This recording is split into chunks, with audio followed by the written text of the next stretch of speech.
Hey babes, welcome back to Elevated with Zai, the space where we glow, grow, and level up in every way.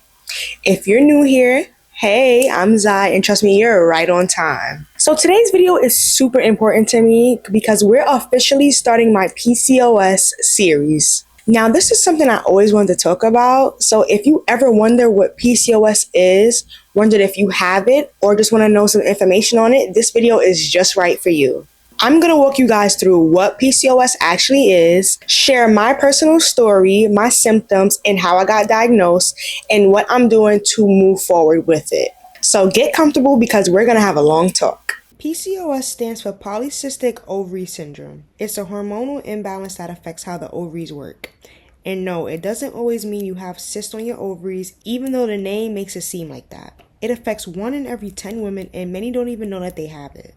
So let's break this down in the simplest way.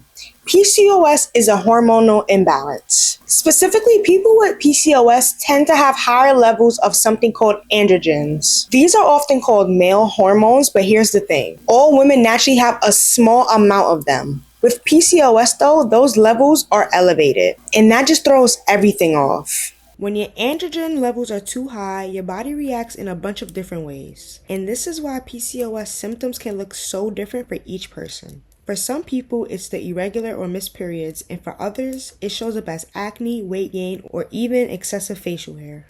Now let's talk about how this hormonal imbalance actually affects different parts of the body. High androgens can interfere with ovulation, which is when your body releases an egg. And if you're not ovulating regularly, you might miss your period, or have long cycles, or just feel completely out of sync.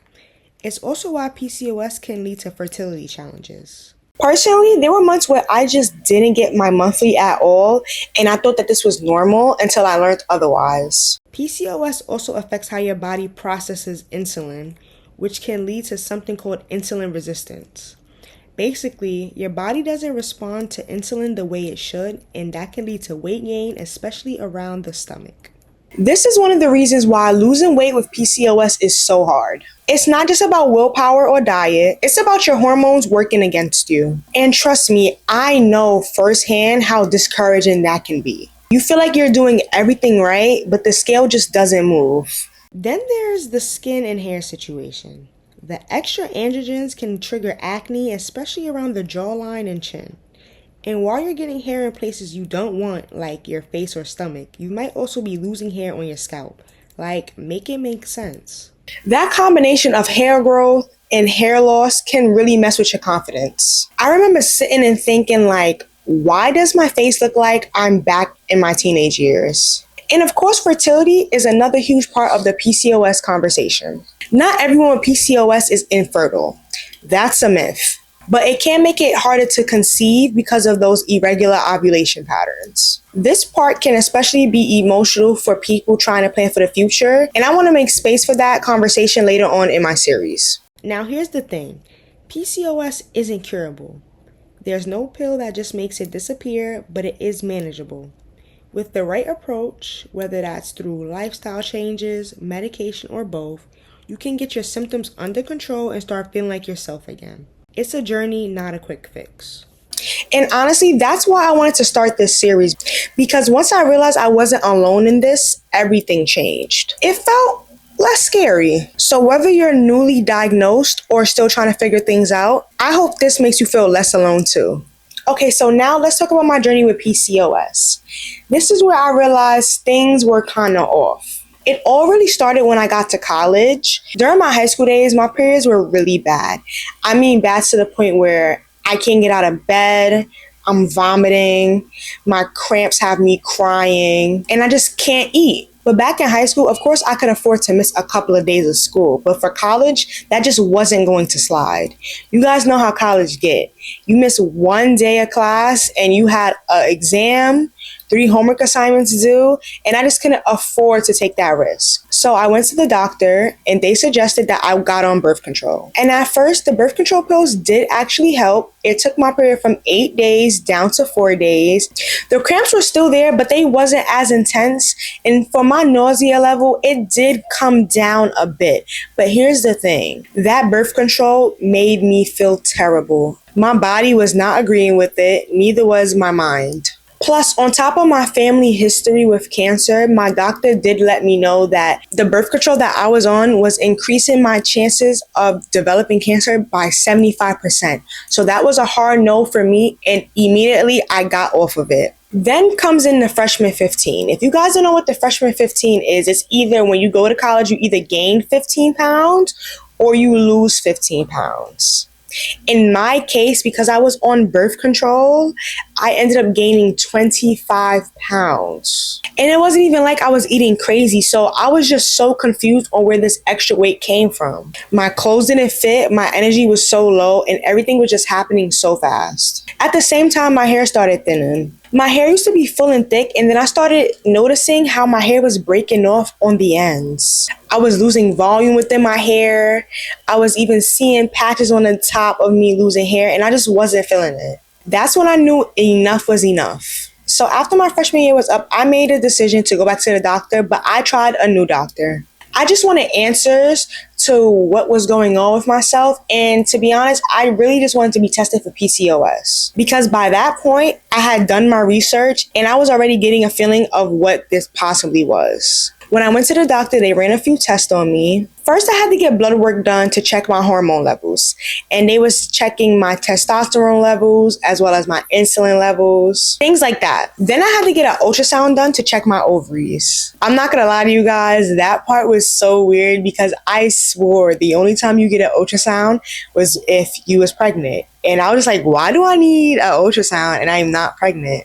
After my test results came back, it was confirmed that my testosterone levels was elevated, which meant that I had PCOS. And honestly, I was relieved. Like, yeah, it sucked to have something wrong, but finally there was a name for it. I wasn't crazy and I wasn't dramatic. There was actually something going on with my body. But right after that relief hit came the next wave. Okay, so what now? How can I move forward? And what am I supposed to do with myself? Because there is no cure. The fact that there is no solution made me feel like I was being handed a problem with no manual. Knowing you're going to have to manage something for the rest of your life while you're still trying to figure out life in general, it's so heavy. My periods were all over the place. Sometimes I'd go months without one. Other times they sneak up on me out of nowhere. One of the hardest things for me personally is the weight gain. It's like no matter how healthy I eat or how hard I work out, the scale barely moves. Even small meals leave me feeling super bloated.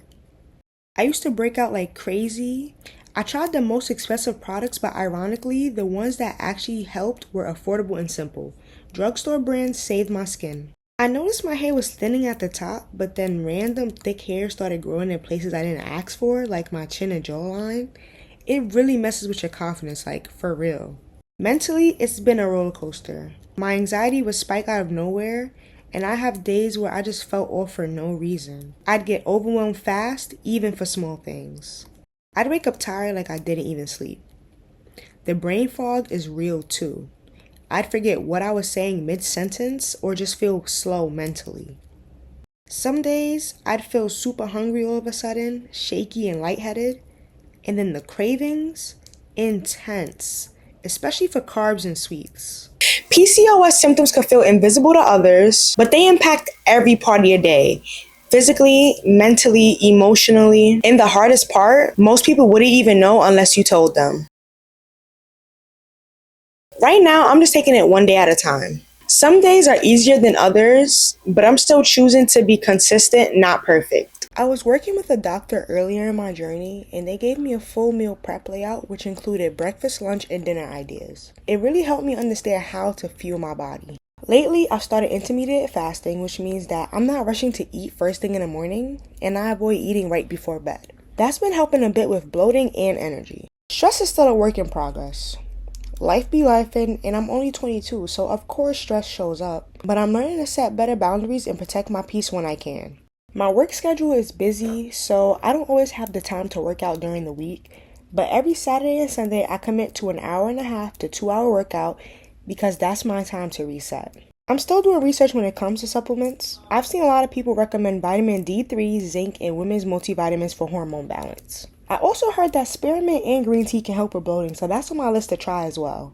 PCOS isn't something you fix overnight, but I'm learning what works for my body. And even if it's a slow process, I'm proud of myself for showing up. This series isn't just about me, I want it to be about all of us. Whether you've been diagnosed with PCOS, you're still trying to figure out what's going on with your body, or you want to feel more in control of your health, you're welcome right here. I'll be diving into the real weight loss struggles of PCOS, not just the before and the afters, but the mental toll it takes on you when your body is not responding the way you want it to. We'll definitely discuss food, but of course not in a restrictive way. I'm currently learning how to eat for hormonal balance, not just weight loss. Because the way we eat can affect everything from our moods down to our periods. I'll also be sharing natural things that help me, such as teas, routines, and habits that make the symptoms more manageable. And trust me, I know PCOS affects how we see ourselves, so I'll definitely have an episode on self-esteem, body image, and learning how to be gentle with yourself even on tough days. I'm also going to talk about how to properly advocate for yourselves at doctor's appointments. It'll include the questions I learned to ask and how I push for answers when something doesn't feel right. And most importantly, I want to hear from you guys. I'll be doing Q&As and sharing subscriber stories. So if you've been on this journey too, drop a comment or DM me and let's grow together. We're not just managing PCOS, we're learning how to fully live with it. So stick around and subscribe if you haven't already, and let's keep this conversation going. Like I said before, if you found this video helpful or connected to anything I said before,